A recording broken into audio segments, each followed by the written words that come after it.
आज की ताजा खबर सीधा कानूनी गलियारों से। ऑनरेबल सुप्रीम कोर्ट ने Jitendra alias Kalla versus state government of NCT of Delhi and other के केस में यह फैसला दिया है कि एडवोकेट्स ऑन रिकॉर्ड या एओआरस पूरी तरह जिम्मेदार होंगे पिटीशंस की सही जानकारी के लिए जो कोर्ट में फाइल की जाती है, चाहे ड्राफ्ट्स भले किसी और एडवोकेट ने तैयार किए हों। कोर्ट ने चेतावनी दी है कि एओआर सिर्फ अपना नाम पिटीशंस में देकर काम ना करे, बल्कि पूरी मेहनत और जिम्मेदारी से काम करे। अगर किसी एओआर ने गलती की या किसी तरह का मिसकॉन्डक्ट किया तो सुप्रीम कोर्ट रूल्स 2013 के ऑर्डर 4 के रूल 10 के तहत उनके खिलाफ एक्शन लिया जा सकता है।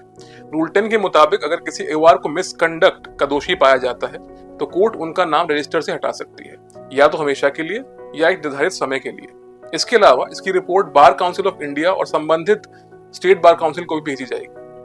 जस्टिस अभय ओका और जस्टिस ऑगस्टीन जॉर्ज मसीह की बेंच ने यह फैसला दिया है, जो एडवोकेट ऑन रिकॉर्ड्स एओआरस के कोड ऑफ कंडक्ट और सीनियर एडवोकेट डेजिग्नेशन के प्रोसेस से जुड़ा हुआ है। ये केस तब उठा जब एक सीनियर एडवोकेट ने मल्टीपल रेमिशन प्लीज में झूठी और अनरिलायबल बातें कही और जरूरी तथ्यों को छिपाने की कोशिश की।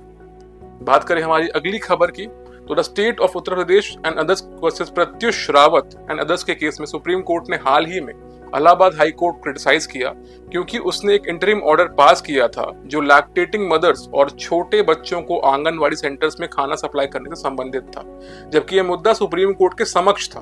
कोर्ट ने कहा कि हाई कोर्ट का ऑर्डर सुप्रीम कोर्ट के अधिकारों को ओवर रीच करने का एक प्रयास था। जस्टिस दीपांकर दत्ता और जस्टिस मनमोहन की बेंच ने अपनी कठोर असंतुष्टि व्यक्त की और हाई कोर्ट को भविष्य में अधिक जिम्मेदारी से काम करने की सलाह भी दी। ये ऑर्डर सुप्रीम कोर्ट के समक्ष चैलेंज किया गया था।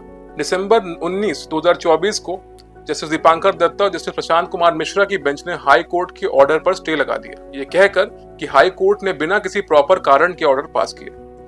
In re-order dated 27 January 25 passed by Lokpal of India and ancillary issues में सुप्रीम कोर्ट ने यूनियन गवर्नमेंट को एक सुओ मोटो केस में नोटिस इशू किया जो एक लोकपाल के फैसले के खिलाफ शुरू किया गया था। इस फैसले में लोकपाल ने कहा था कि वो हाई कोर्ट जजेस पर अपना अधिकार लागू कर सकते हैं।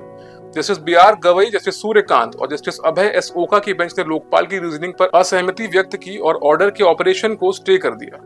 कोर्ट ने लोकपाल के रजिस्ट्रार जनरल और कंप्लेनेंट को भी नोटिस इशू किया। साथ ही बेंच ने कंप्लेनेंट को यह निर्देश भी दिया कि वो हाई कोर्ट जज का नाम या कंप्लेंट की डिटेल्स डिस्क्लोज ना करे।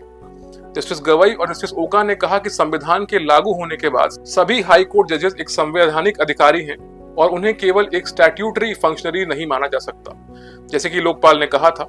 सीनियर एडवोकेट कपिल सिब्बल ने भी इस लोकपाल के फैसले की आलोचना की और बेंच से इस फैसले को तुरंत रोकने की मांग की।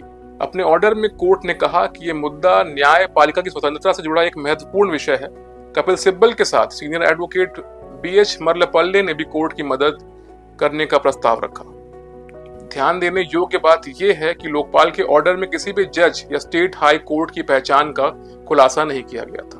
इससे पहले लोकपाल ने फैसला दिया था कि वो चीफ जस्टिस ऑफ इंडिया या सुप्रीम कोर्ट के जज पर अधिकार नहीं रख सकते, क्योंकि सुप्रीम कोर्ट कोई ऐसी बॉडी नहीं है जो पार्लियामेंट के एक्ट द्वारा स्थापित की गई हो। आज के लिए इतना ही। आशा करता हूँ आपको जानकारी इंसाइटफुल लगी होगी। ऐसी और इंटरेस्टिंग अपडेट्स के लिए बने रहिए हमारे साथ। तब तक के लिए स्टे क्यूरियस, स्टे लीगल।